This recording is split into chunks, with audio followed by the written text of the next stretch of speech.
Olá, tudo bem? Então, agora a gente vai fazer uma aula mais ilustrada, detalhando todos os aspectos que a gente já tratou nos vídeos anteriores. Vamos começar pelo conceito de planejamento financeiro, que eu acho que é interessante você ter consciência do que é essa ferramenta.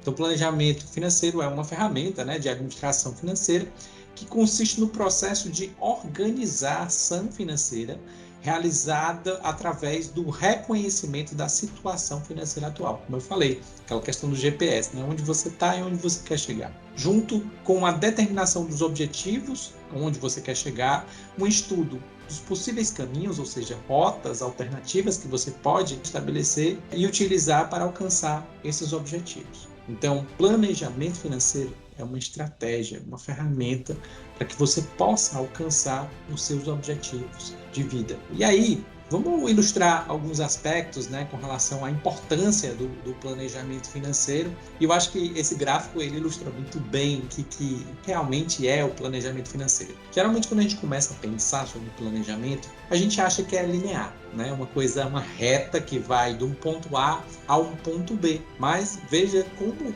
as possibilidades, as situações, as adversidades acontecem, as emergências, as situações que são incontroláveis, os imprevistos acontecem. Então, veja essa linha aqui, vai para cima, para baixo, Na realidade, o que vai acontecendo são várias coisas vão acontecendo na sua vida. Então, alguns tropeços, alguns sucessos, algumas surpresas que podem ser positivas ou negativas e podem, com certeza, alterar a trajetória do seu ponto A ao ponto B, ou seja, do seu sonho à realização do seu objetivo. E aí, vamos agora detalhar essa questão dos objetivos financeiros, Quais são os primeiros passos para você definir o seu objetivo financeiro? Então, defina as suas prioridades, o que realmente é importante para você dentro do atual momento. Estipule objetivos que sejam alcançáveis, que sejam realistas, que sejam tangíveis para você, que estejam ao seu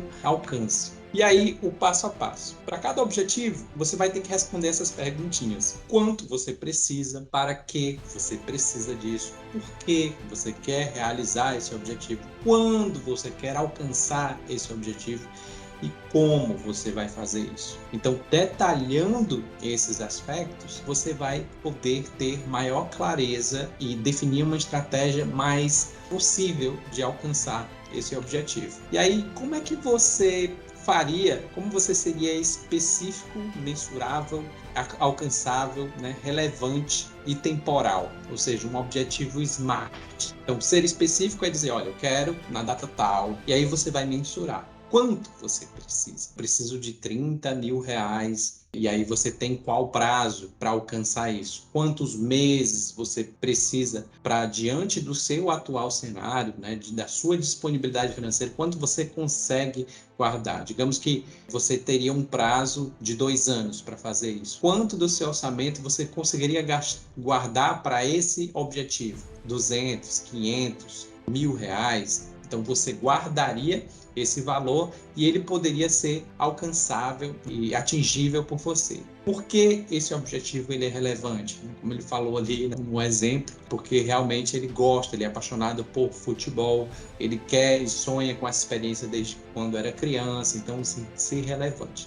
E aí, temporal, qual o tempo de alcance, quanto tempo você vai ficar lá para realizar e executar esse objetivo. Então, vamos aqui recapitular aquela questão dos prazos, das metas que você vai definir, aquelas que você escreveu lá atrás. Curto prazo, até 2 anos. Reserva de emergência, uma viagem, uma aquisição que você deseja fazer. Médio prazo, pode ser fazer uma reforma numa casa, pode ser adquirir uma casa, pode ser dar uma entrada numa casa, trocar de carro, fazer algum objetivo ali entre 2 e 5 anos. E longo prazo, mais de 5 anos. Aí poderia ser a própria aposentadoria, morar fora por algum tempo, realmente constituir aí um projeto que seja num prazo maior.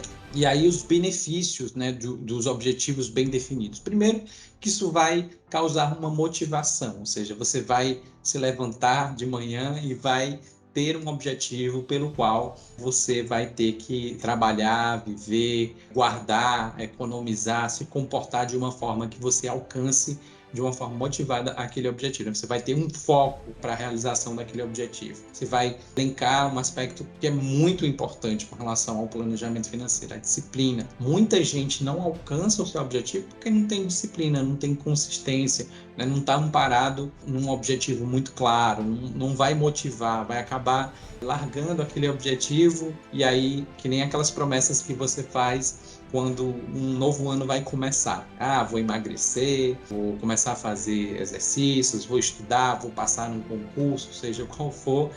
E aí, às vezes acaba o ano e aqueles objetivos que você pensou lá no ano anterior, você já esqueceu. Então, assim, a definição de objetivo, ela é fundamental para que você possa realmente ter essa motivação para conquistar, para ter disciplina, né, em uma direção certa para alcançar isso. Conceitos de independência financeira. Então, assim, independência financeira é quando os seus ativos, né, financeiros, eles remuneram a sua necessidade de custo de vida. Qual o seu custo de vida, né? Qual o valor de patrimônio que você deve acumular para que os rendimentos desse patrimônio possam pagar os seus custos. Então, essa é uma forma de você ter clareza sobre como conquistar a independência financeira. E aí, colocar isso dentro de um prazo razoável, dentro de uma possibilidade viável, e analisando também os aspectos da previdência oficial, né, o INSS, e a previdência, uma previdência complementar,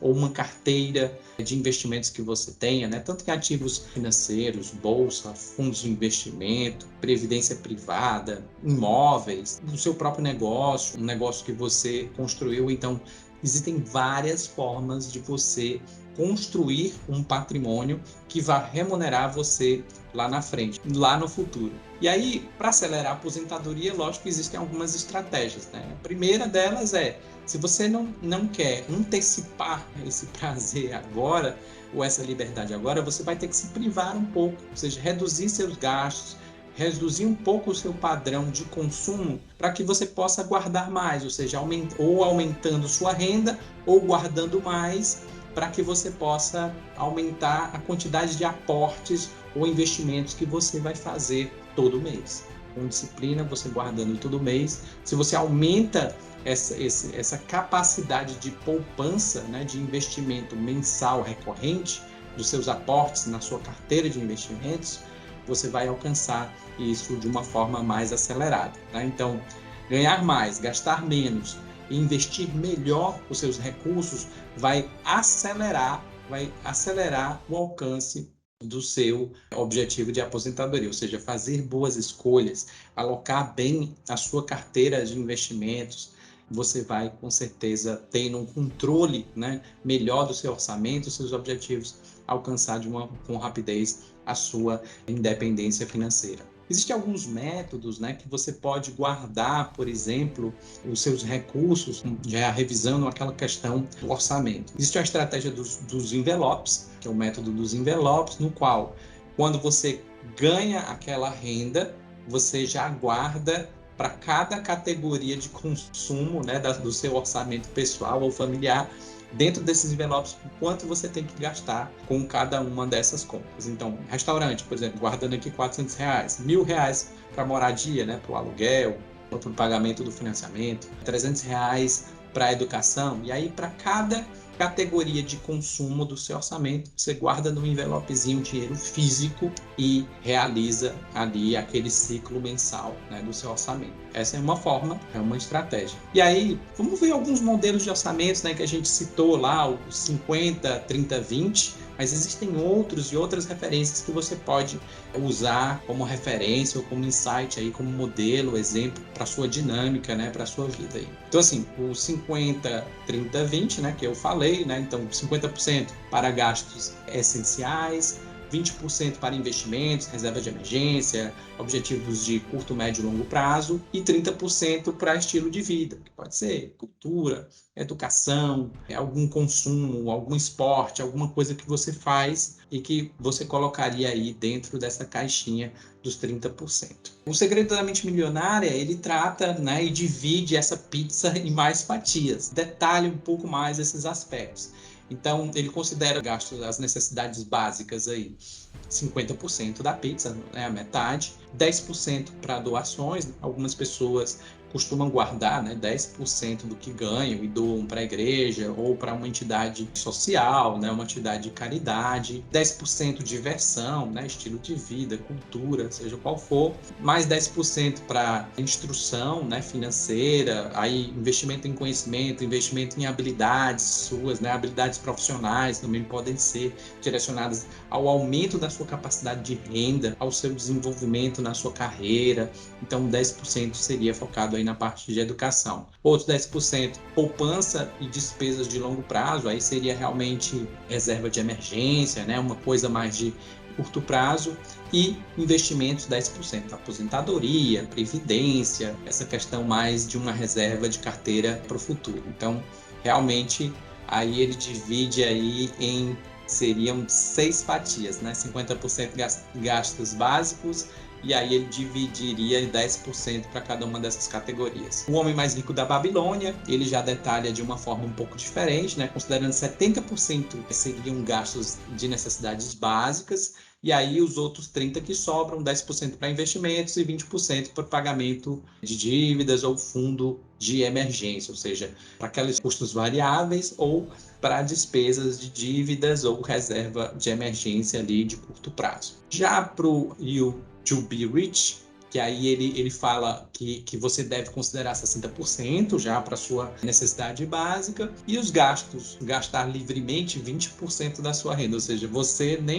só gasta, bota esses 20% e você gasta com o que você quiser, sem você categorizar, sem você ter um destino certo programado. 10% poupança e objetivos de curto prazo, reserva de emergência, e investimentos mais de longo prazo, 10%. Então, já seria um outro tipo de fatiamento aí do seu planejamento de orçamento. E aí, quais são os pontos em comum dessas estratégias de orçamento que a gente viu dos livros, né? Então, gastar menos do que ganha, investir para aposentadoria, definidos por percentuais, né, dessas categorias. Todos realmente são sugestões, você não precisa também botar tão fixo assim. De repente você quer investir, só quer doar 5% ao invés de 10%, então você ser flexível com relação a isso. E todos esses orçamentos, para que eles sejam cumpridos, eles vão requerer um pouco de disciplina. Aqui algum exemplo de flexibilidade de orçamento. Então a gente tem um orçamento mais engessado de R$2.000 de renda e todas as despesas são fixas, né? Então R$500 para moradia, R$500 para transporte, R$500 para escola e R$500 para o mercado, né? Supermercado, versus R$2.000 de renda com parte das despesas variáveis. Então moradia, se a gente conseguir, por exemplo, negociar de 500 para 400, transporte, né, de 500 para 400, escola de 500 para 400, o mercado a gente colocaria aqui 500, e desses 300 que a gente conseguiu negociar, né, ser variável, aí, ser mais flexível, você colocaria para lazer e poupança. Então veja que num orçamento flexível você consegue gerenciar e realocar as suas despesas e colocar uma estratégia de objetivo para cumprir aí seus investimentos. Aí o equilíbrio financeiro, ele está muito, esses dois mundos, né, os gastos fixos estão mais ligados ao seu padrão de vida, né, ao seu padrão de consumo, e os gastos variáveis estão mais ligados ao estilo de vida. Então, assim, se você coloca, né, nas suas despesas, das necessidades básicas ali, seus custos fixos, né, os custos mais previsíveis, é o seu padrão de vida. Você deve viver ali dentro daquele padrão de vida. Mas quando você coloca as despesas variáveis, né, não tão previsíveis, mas que podem, né, se alterar com alguma questão mais do seu comportamento, então vão mais focadas, por exemplo, ao estilo de vida. Por exemplo, a pessoa que pode consumir mais com a parte de esportes, ou com uma educação, ou com cultura, né? Existem várias possibilidades nas quais você pode ter um estilo de vida mais flexível no seu orçamento e colocar os gastos mais para esse lado. E aí o ciclo do planejamento é meio que o PDCA, né? Planejar, né? Rever e executar num ciclo. Então, você define seus objetivos, né? Você acompanha esses objetivos e orçamento, você corta custos e revê esses custos periodicamente e você realoca o seu orçamento de uma forma inteligente e redefine, e esse ciclo ele é contínuo. Como eu falei naquele vídeo anterior, na aula anterior, que você deve revisar periodicamente o seu planejamento, um intervalo de 1 ano ou um pouco mais, para que você possa identificar, né, fazer esse ciclo e redefinir e ajustar e atualizar o atingimento de cada um dos objetivos. Aí os benefícios, né, de você trabalhar com um orçamento são óbvios, mas vamos citá-los aqui. Então ele te coloca 100% dentro do controle do dinheiro, ele mantém, né, você dentro do foco nas suas metas, uma visão clara do que está acontecendo com o seu dinheiro, para onde ele está indo, para onde essas despesas realmente estão, em que categorias. Então, tem muita gente que chega no fim do mês e não sabe para onde é que foi o dinheiro, mas quando você tem um orçamento definido, você sabe exatamente quanto você gastou em cada uma das categorias. Ajuda você a organizar suas despesas e receitas, faz você tomar decisões financeiras mais inteligentes e mais conscientes, traz autoconhecimento à sua situação financeira, identificar o momento certo para tomar decisões financeiras importantes, já que você mapeou no curto, no médio e longo prazo cada um dos objetivos. O orçamento ele tem esse dever de te ajudar a tomar melhores decisões e saber quando e como deve ser tomada cada uma dessas decisões. Então, decisões financeiras inteligentes, algumas estratégias que eu elenquei, estão de encontro aos seus objetivos de vida, seu perfil, seu estilo de vida, a sua condição, né, dentro do momento financeiro que você está. Calcule e simule baseando-se em dados, nas informações das suas despesas, da sua renda, das suas estratégias financeiras, dos seus investimentos, dos seus objetivos. Analise o porquê está querendo tomar alguma decisão, seja comprar, às vezes, computador, um celular, ou fazer uma viagem. Você deve analisar sempre essa tomada de decisão, se ela realmente faz sentido ser naquele momento. Analise os custos de oportunidade. Será que essa oportunidade, ela realmente vale a pena eu investir nessa decisão agora? Eu vou ter um ganho no futuro ou não? Então, esse é o custo de oportunidade, né? De antecipar algum prazer ou algum objetivo como uma estratégia de obter um ganho, seja de renda, seja de melhor qualificação, seja de realmente uma realização familiar ou pessoal. Analise todos os pontos positivos e negativos quando for tomar realmente uma decisão financeira, e aí você pode colocar no papel essa decisão, né? Saber, tenho mais pontos positivos ou negativos? Quais são os mais relevantes? E cuidado com as propagandas e as campanhas publicitárias. Elas vão, na verdade, distorcer alguns aspectos com relação ao seu objetivo e vão gerar gatilhos para que você tome uma decisão, muitas vezes, sem planejamento. Cuidado. E aí eu encerro com essa frase que eu acho muito interessante, né? Então, se você não sabe onde quer ir, qualquer caminho serve, né? do Lewis Carroll. É muito importante, até o Sêneca também fala, né? Se você não tem um caminho, né? Se você não tem uma boa direção, bons ventos podem não te levar a lugar nenhum. Então, assim, tendo definido o seu planejamento, os seus objetivos, a direção, onde você quer chegar, isso que vai realmente te levar a se comprometer e ter disciplina para que você alcance sua liberdade financeira, sua tranquilidade, um bom relacionamento com relação à sua profissão, a sua vida, a sua questão familiar. Então, assim, pense nisso e vamos para as outras aulas, tá bom? Tchau, tchau.